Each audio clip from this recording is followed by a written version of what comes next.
আজ পূর্ণিমা। আমি প্রথম উত্তরবঙ্গে বেড়াতে এসেছি। একটা বেশ ভালো মানের বাংলোতে উঠেছি। আমি আমার ঘরে বসে আছি, এমন সময় দরজাতে টোকা পড়ল। এই সময় কে আবার এলো? যাচ্ছি, একটু দাঁড়ান।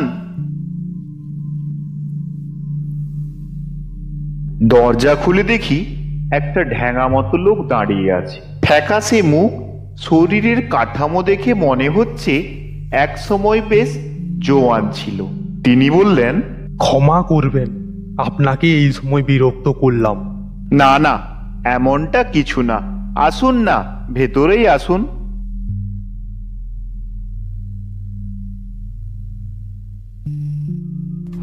আমি এখানে বেড়াতে এসেছি। আপনাকে দেখে মনে হলো যে আমার মনের কথা আপনাকে বললে আমি একটু শান্তি পাবো, তাই চলে এলাম। আচ্ছা, আপনাকে তো ঠিক চিনলাম না। আমার নাম বিশ্বেশ্বর। আমি এই পাশের শহরে একটা অফিসে কাজ করি।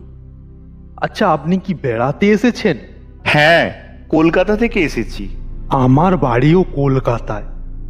হ্যাঁ, গত 7 বছরে একবারও যাওয়া হয়ে ওঠেনি। আমি ভদ্রতার খাতিরে জিজ্ঞেস করলাম, কলকাতায় কোথায় আপনার বাড়ি? আমার বাড়ি ভবানীপুরে, ওই যে ইন্দিরা সিনেমা হলটা আছে না, ওইখানে। আরে, ওইখানে তো আমারও বাড়ি। দেশে গায়ে লোকের সঙ্গে বাইরে কোথাও দেখা হলে তাড়াতাড়ি যেমন সংকোচ কেটে যায়, তেমন ব্যক্তিগত প্রশ্ন উঠে পড়ে। আমি জিজ্ঞেস করলাম, আপনি কলকাতা ছেড়েছেন 7 বছর, তা বললেন না? হ্যাঁ, এখানে আমি 2 বছর আছি। তার আগে একটা চা বাগানের ম্যানেজার ছিলাম। সে তো খুব ভালো চাকরি, শুনেছি রাজার হালে থাকা যায়। তা সে চা বাগান কি বন্ধ হয়ে গেছে? না, আমি ছেড়ে দিয়েছি। সে কি, কর্তৃপক্ষের সঙ্গে কি মনোমালিন্য হয়েছিল বুঝি? তাও না। ভদ্রলোক কয়েক মুহূর্ত চুপ করে রইলেন, তারপরে বললেন, আপনাকে সব খুলে বলছি। মানে, কাউকে না বললে আমার মন হালকা হবে না। সবাইকে সব কিছু বলা যায় না, কিন্তু আমার মনে হচ্ছে আপনি আর সবার মতো নন। সহানুভূতিশীল মানুষ। বিশেষ করে আপনি আমার পাড়ার লোক। আপনাকে বলতে আমার কোনো আপত্তি নেই, অবশ্যই আপনার শুনতে কোনো আপত্তি না থাকে। না না, বলুন, আমার গল্প গুজব করতে বেশ ভালোই লাগে। আমি যা বলবো তা কিন্তু একটা ঘটনা, যাকে আপনারা বলেন অলৌকিক তেমন কিছু। তাহলে শোনো। এখান থেকে মাইল 30 দূরে একটা চায়ের বাগান আছে। আমি ম্যানেজারের চাকরি পেয়েছিলাম। ভদ্রলোক শুরু করলেন, আমার স্বাস্থ্য খুব ভালো ছিল। এক সময় খুব মার দাঙ্গা করতাম। সাহসের কোনো অভাব ছিল না। এটাই ছিল আমার ফার্স্ট কোয়ালিফিকেশন। চায়ের বাগানে কুলি মজুরদের নিয়ে কাজ। ম্যানেজারদের অনেক সমস্যার মোকাবিলা করতে হয়। আপনি যা ভাবছেন তেমন পায়ে পা তুলে সুখের চাকরি নয়। শক্ত মানুষ না হলে টিকতেই পারবেন না। আমার অন্য যোগ্যতা ছিল না এমনটাও নয়। কৃষি বিজ্ঞানে আমি একজন স্নাতক। আমি সেখানে একটা বাংলো নিয়েছিলাম। সেই বাংলো থেকে মাইল খানেক দূরে কুলিদের বস্তি। বাড়ির কাজকর্মের জন্য আমি এক পাহাড়ি ছোকরাকে রেখে দিয়েছিলাম। সে জুতো পালিশ থেকে শুরু করে রান্না বান্না সবই করত।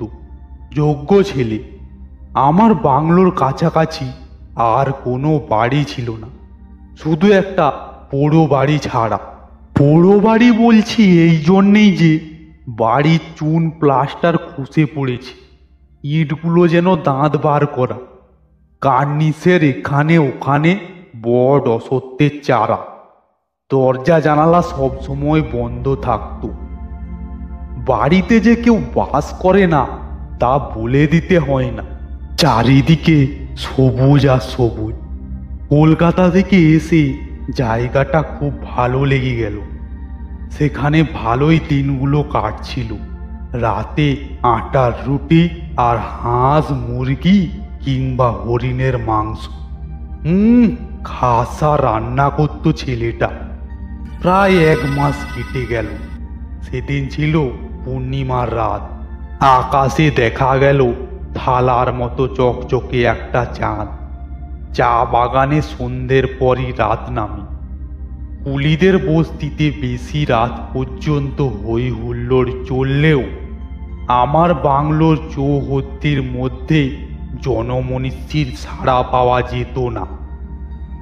নিঃশব্দ নির্জন পরিবেশ। রাত 8টার মধ্যেই আমি শুয়ে পড়তাম। সারা দিন খাটাখাটনির পর গাঢ় ঘুমে ডুবে যেতাম। সেদিন হঠাৎ ঘুম ভেঙে গেল। বাইরে থেকে কার যেন হাসি ভেসে আসছে। আমি অবাক হলুম। এত রাত্রে কে হাসে? এখানে লোকজনও নেই। তাছাড়া এই জায়গাটা চা বাগানের সম্পত্তি। বিনা অনুমতিতে বাইরের লোকের এখানে আসা নিষেধ। আমি বিছানা থেকে উঠলাম এবং টর্চটা হাতে নিয়ে আমি বারান্দায় এসে দাঁড়ালাম। আবার সেই হাসিটা ভেসে এলো। কে কে কে হাসে? আমি টর্চ ফেলে চারিদিকে দেখলাম, কিন্তু কাউকে দেখতে পেলাম না। হাসিটা যেমন হঠাৎ করে শুরু হয়েছিল তেমনি হঠাৎ করেই থেমে গেল। আমি চিন্তিত মনে ঘরে ঢুকে গেলাম। ঘড়িতে দেখি 10টা 10। আমি পরের দিন সকালে সেই ছোকরাটাকে হাসির ব্যাপারে জিজ্ঞাসা করলাম। এই রঘু, একবার এখানে আয় তো। হ্যাঁ বাবু, বলেন কি হয়েছে? আচ্ছা, কাল রাত্রে তুই কারোর হাসি শুনেছিস? কখন বলুন তো বাবু?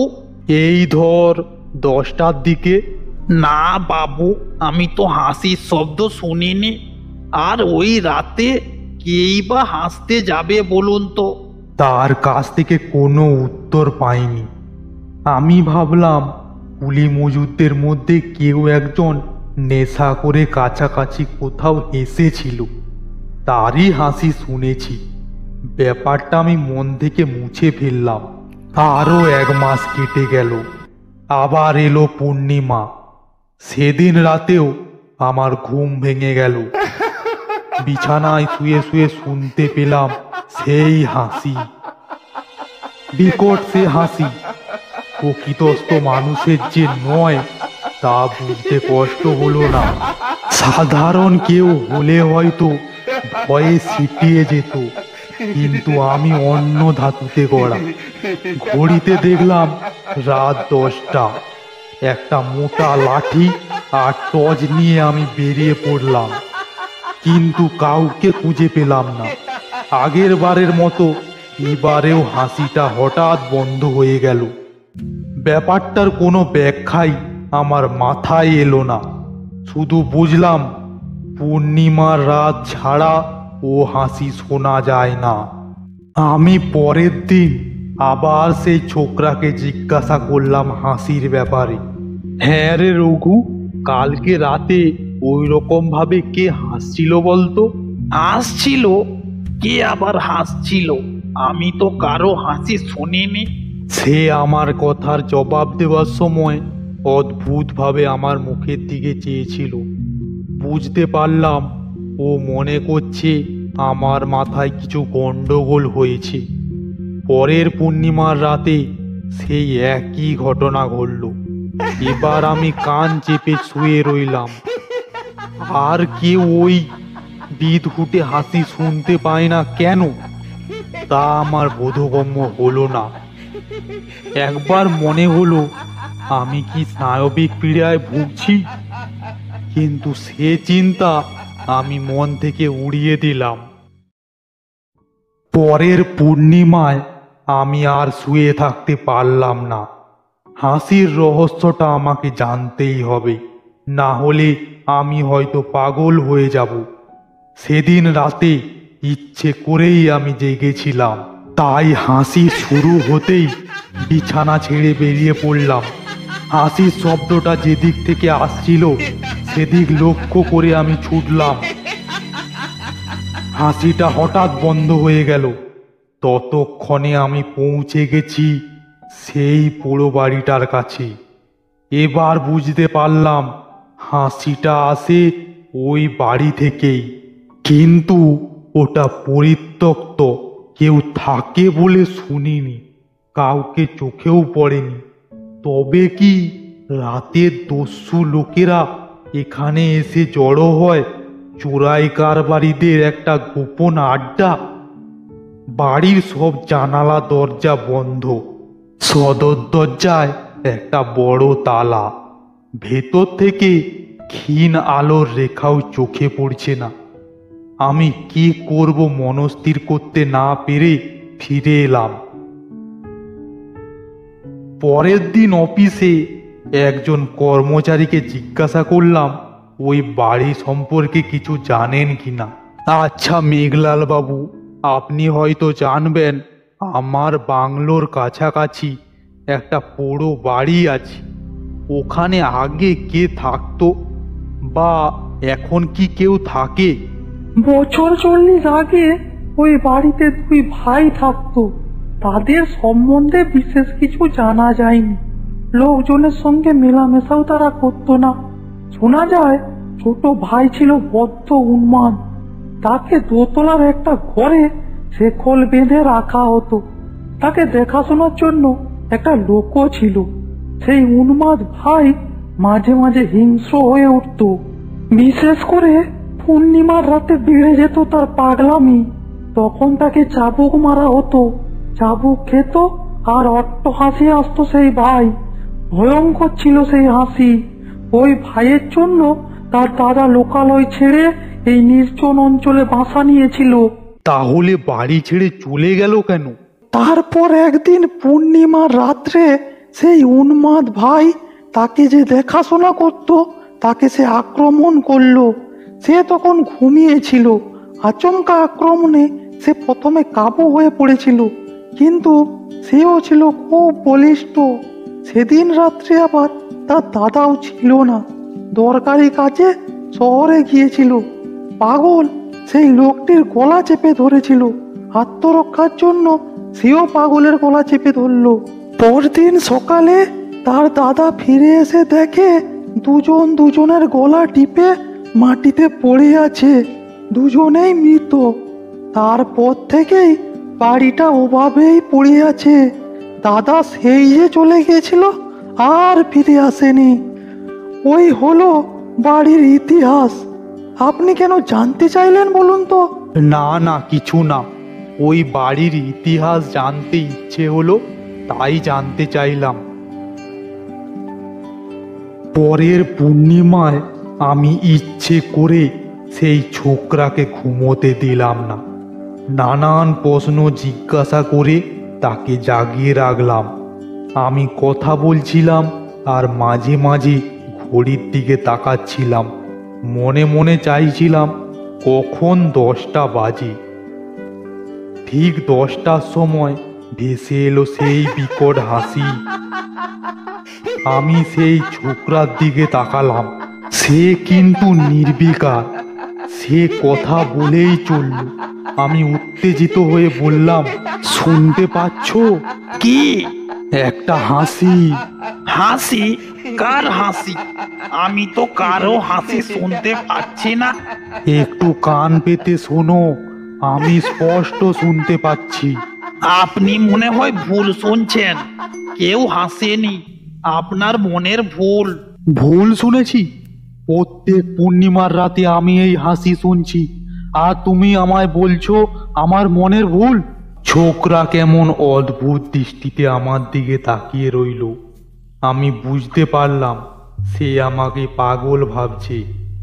একটা কথা কিন্তু আমার কাছে পরিষ্কার হলো, আমি ছাড়া কেউ ওই হাসি শুনতে পাবে না। পরের পূর্ণিমায় আমি ঠিক করলাম একটা হেস্তনেস্ত করেই ছাড়ব। সেই রাতে আমি প্রস্তুত হয়েই ছিলাম। হাসি শুরু হওয়ার সঙ্গে সঙ্গেই ওই বাড়ির দিকে দৌড়লাম। আমার বাঁ হাতে একটা বড় টর্চ আর ডান হাতে একটা রিভলভার। বাড়ির সামনে আসতেই হাসি থেমে গেল। আমি এক মুহূর্ত বোধহয় ইতস্তত করেছিলাম, তারপর সদর দরজায় এক লাথি মারলাম। দরজা খুলে গেল। চারিদিকে টর্চের আলো ফেলতে লাগলাম। বহুদিন অব্যবহৃত হয়ে পড়ে থাকায় ধুলো স্তর জমেছে মেঝের ওপর। তারপর হঠাৎ দোতলার একটা ঘর থেকে কে যেন একটা হেসে উঠল, যেন আমাকেই ব্যঙ্গ করে হাসলো। আগেই বলেছি আমার ছিল দুর্জয় সাহস। এতটুকু সময় নষ্ট না করে আমি সিঁড়ি দিয়ে দোতলায় উঠে গেলাম। তারপর যে ঘরটা থেকে হাসি আসছিল সেই ঘরের বন্ধ দরজায় এক লাথি মারলাম। দরজাটা ভেজানো ছিল, তড়াক করে খুলে গেল। আমি রিভলভার উঁচিয়ে ঘরে ঢুকলাম।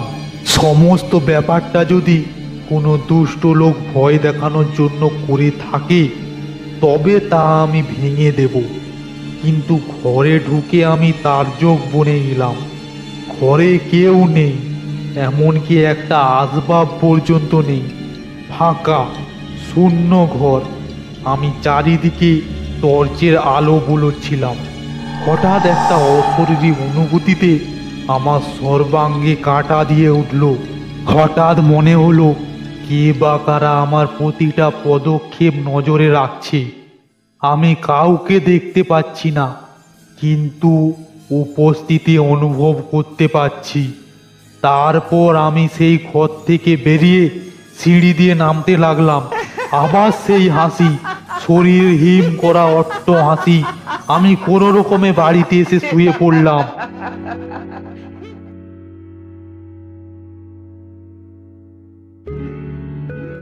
এরপর প্রত্যেক পূর্ণিমার রাত্রে ওই হাসি আমাকে যেন চুম্বকের মতো আকর্ষণ করত।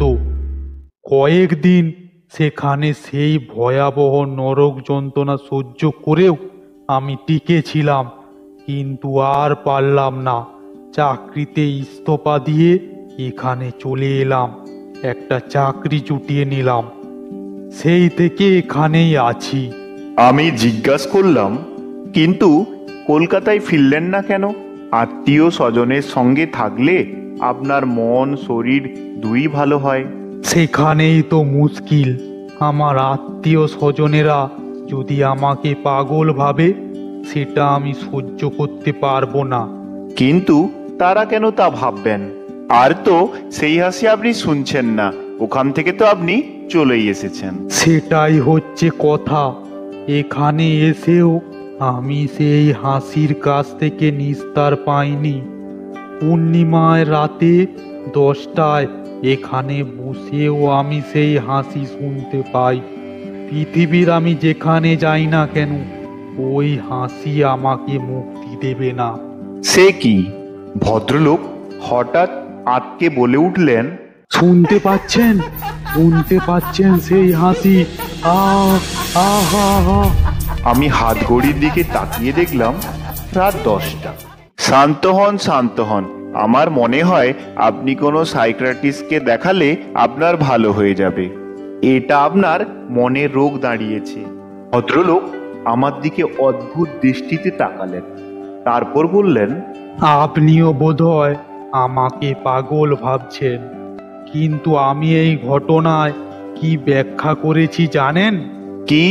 এই ঘটনার সময় আমার জন্মই হয়নি।